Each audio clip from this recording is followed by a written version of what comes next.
Au Bénin, l'engagement du gouvernement à combattre Boko Haram aux côtés des pays du bassin du lac Tchad fait frémir. Elle est carrément source d'inquiétude pour bon nombre de citoyens. Au Libéria, les élèves ont repris depuis hier progressivement le chemin de l'école. Une rentrée retardée de près de 5 mois à cause de l'épidémie d'Ebola.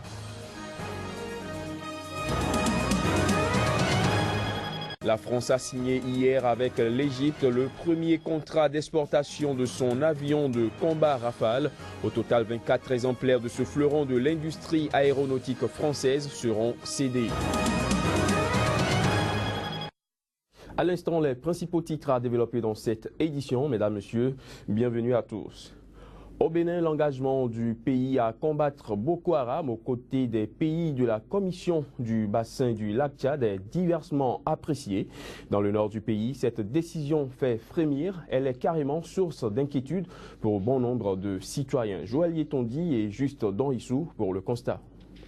Dans cette ville, Parakou, la plus grande des villes du nord du Bénin, tout presque respire la tranquillité, la joie de vivre. Des airs de bien-être qui dissimulent toutefois des craintes partagées à la seule évocation de Boko Haram. Je ne dors même pas. C'est vrai que quand j'entends Boko Haram, c'est fini. Ça nous fait peur. Le Bénin est ouvert. De Porto-Novo jusqu'à Malanville, c'est rien que des Nigériens de l'autre côté. Donc, la sécurité, vraiment, c'est pas encore ça. J'avoue que je suis un garçon, mais j'ai commencé par avoir des inquiétudes. Je ne dirais pas que j'ai peur parce que je voudrais dire qu'il faut qu'on évite d'avoir peur pour combattre Boko Haram, mais j'ai beaucoup d'inquiétudes. Lorsque vous prenez Parakou qui, après 45 km, voire 50 km, vous êtes déjà en terre nigériane, j'avoue que la menace est grande. La menace est grande, d'autant que des 5 pays membres de la force multinationale en guerre ouverte contre Boko Haram, seul le Bénin a jusqu'alors été épargné par les attaques du groupe islamiste. Pour les populations, face à un groupe pour le moins imprévisible dans ses agissements, les autorités ne peuvent se permettre de dormir sur le laurier. À tous les moments, on peut nous attaquer. Donc le gouvernement doit réfléchir bien. Boko Haram, là, même le président du Nigeria, eux-mêmes, ils n'ont pas pu maîtriser ce phénomène-là. Ce n'est pas à nous de monter au créneau chaque fois, crier Boko Haram, Boko Haram. Il ne faut pas que le président laisse que les gens viennent nous attaquer. Si lui, on ne va pas l'attaquer, c'est la population qu'on va attaquer. Les populations les plus à plaindre, pour l'instant, sont celles nigérianes. Depuis 2009, année où l'insurrection Boko Haram a gagné en notoriété et en exertion, sa vague déferlante a fait au Nigeria 1,5 million de déplacés et plus de 13 000 morts. Au Libéria, les élèves ont progressivement repris depuis hier lundi le chemin de l'école. Une rentrée retardée de près de 5 mois à cause de l'épidémie d'Ebola. Les portes des écoles, faut-il le préciser, étaient restées fermées depuis août 2014. Reportage. D'abord annoncé pour le 2 février, puis fixé au 2 mars, c'est finalement ce 16 février qu'une grande majorité des écoles publiques ont rouvert leurs portes sur décision du ministre de l'Éducation. Fermer les écoles semble avoir été une mesure efficace parmi tant d'autres puisque l'épidémie semble reculer. Plus d'1 million d'enfants n'ont pas pu aller en classe durant 7 mois. Les leçons ont été diffusées à la radio pour leur permettre de continuer à apprendre. Je suis tellement contente d'être de retour à l'école parce qu'on a dû rester à la maison pendant 6 mois à ne rien faire. Nous sommes finalement de retour à l'école. J'en suis reconnaissante. Certaines de nos amies pendant l'attente sont tombées enceintes et ensuite nous avons même perdu un de nos professeurs qui nous enseignait l'anglais. C'était très dur pour nous. En effet, le nombre de nouveaux cas d'Ebola chaque semaine est beaucoup plus faible aujourd'hui qu'il y a quelques mois. Mais le recul de la maladie ne devrait en aucun cas être une porte ouverte à la perte de vigilance. Les bonnes pratiques doivent toujours être de mise. Pour limiter les risques d'infection, le nombre d'étudiants est désormais limité à 50 par classe. We got some help from UNICEF and some from the Catholic institution. Nous avons eu de l'aide de la part de l'UNICEF et de l'Institution catholique pour la désinfection et le nettoyage de l'école. Nous avons la règle du non au toucher. C'est pourquoi pendant la récréation, ils ne peuvent que manger et pas jouer. Même dans la salle de classe, vous voyez, nous avons réduit le nombre d'étudiants. L'UNICEF a précisé fournir avec ses partenaires 7200 kits d'hygiène pour plus de 4000 écoles et avoir formé 15 000 enseignants sans être en mesure de donner une estimation du taux de présence des élèves pour cette première journée. Parlons toujours Ebola. Les survivants de l'épidémie font face au Libéria et en Sierra Leone à des réactions variées lorsqu'ils rentrent chez eux après leur guérison. Si certains sont accueillis chaleureusement, la plupart est confrontés à la discrimination et à la stigmatisation et d'autres encore sont tout simplement rejetés par leur communauté. Les détails. Guérir de cette maladie est une chance, mais les rescapés, une fois sortis de l'hôpital, sont victimes d'une stigmatisation au sein de leur communauté. Les félicitations et célébrations censées accueillir les rescapés d'Ebola sont souvent remplacées par une méfiance extrême, voire un rejet total. Une réalité vécue par les miraculés comme une seconde épreuve, comme le montrent plusieurs témoignages. Je travaillais en tant que secrétaire général pour l'association des jeunes de notre communauté. Mais quand je suis revenue de l'unité de transmission d'Ebola, ils m'ont demandé de ne plus participer aux réunions. Et même à la pompe, là où on puisait de l'eau, on m'a demandé de ne plus y aller chercher de l'eau. Il y avait des gens qui me suivaient partout où j'allais. Ils voulaient voir ce que je touchais, ce que je faisais. Alors c'était vraiment décourageant. So it was really discouraging.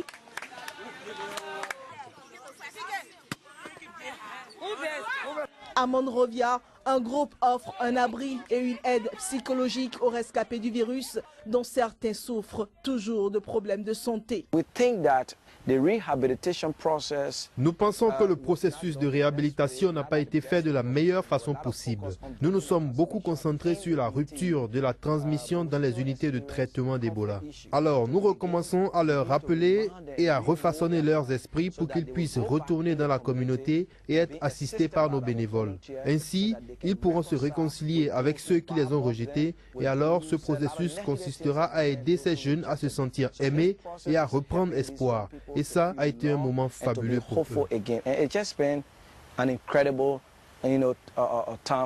Comme pour confirmer les propos du responsable de Young Life, T. Love Lawson déclare bien se sentir dans ce centre et vit déjà par anticipation sa nostalgie. Je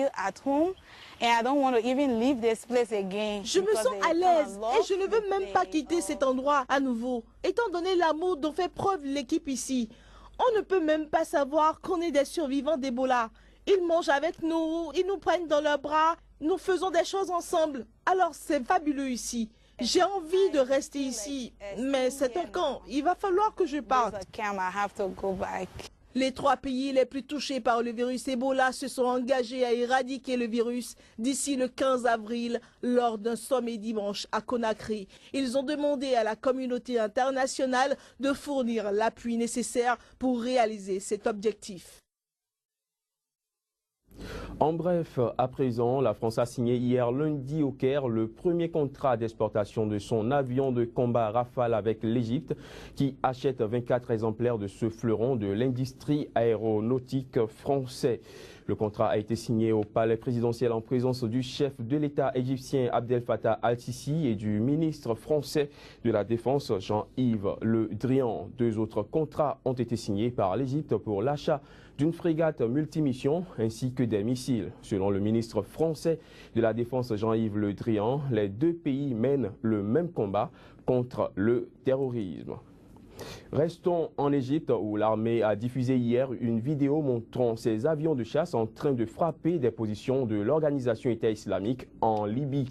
Ceci quelques heures après la revendication par cette organisation djihadiste de la décapitation de plus d'une vingtaine de chrétiens coptes égyptiens. Les images. Les avions de combat égyptiens ont bombardé lundi des positions de l'État islamique en Libye, quelques heures après la revendication par cette organisation djihadiste de la décapitation de 21 chrétiens coptes égyptiens. Le président égyptien Abdel Fattah al-Sisi avait convoqué d'urgence dimanche soir le Conseil national de défense et juré de punir les assassins de la manière adéquate. Les télévisions montraient le décollage d'avions de combat en pleine nuit, assurant qu'ils partaient pour la Libye voisine, avec pour objectif détruire des camps et des lieux de rassemblement ou des dépôts d'armes en Libye. Avec ces exécutions revendiquées dimanche soir par sa branche libyenne, l'organisation djihadiste démontre qu'elle a exporté ses méthodes d'extrême brutalité en dehors des régions qu'elle contrôle en Syrie et en Irak, où elle multiplie les atrocités. Le Caire a annoncé un deuil national de 7 jours et les Égyptiens attendaient lundi matin avec impatience une annonce après la réunion toute la nuit en urgence du Conseil national de défense. Rappelons que sur la vidéo diffusée sur Internet, des hommes portant des combinaisons oranges, semblables à celles d'autres otages exécutés ces derniers mois en Syrie, sont alignés sur une plage les mains menottées dans le dos avant que leur bourreau ne les décapite au couteau. Des Nigériens suspectés d'être des éléments de Boko Haram ont été arrêtés près de Zender, la deuxième ville du Niger. Ces suspects ont été arrêtés durant des contrôles mis en place par les autorités, notamment à l'entrée de la ville de Zender pour faire face à l'afflux d'habitants fuyant Difa après les violences. Plus de précisions à travers ce reportage. Plusieurs dizaines de Nigériens soupçonnés d'être liés à Boko Haram ont été arrêtés près de Zender, dans le sud du Niger, depuis le début des attaques lancées par le groupe islamiste dans le pays. Ils ont été pris en charge par la cellule antiterroriste à Niamey, dont les investigations doivent permettre d'établir s'il s'agit bien d'islamistes armés. Nous avions eu 2 vagues d'interpellations à Zender. Nous pensions avoir démantelé des réseaux à Zender.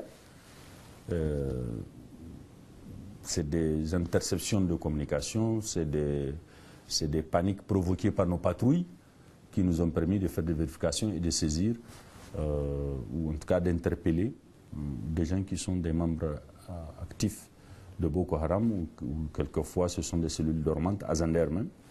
Difa, localité située à quelques 400 km à l'est de Zender, visée depuis le 6 février dernier par une série d'attaques meurtrières de Boko Haram, constitue également pour la secte islamiste une réserve de combattants. Les gens qui sont enrôlés par Boko Haram dans la région de Difa, c'est la même population que les gens de Zender.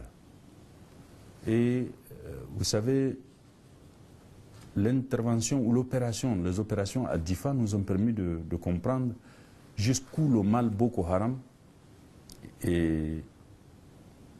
pénétré notre société.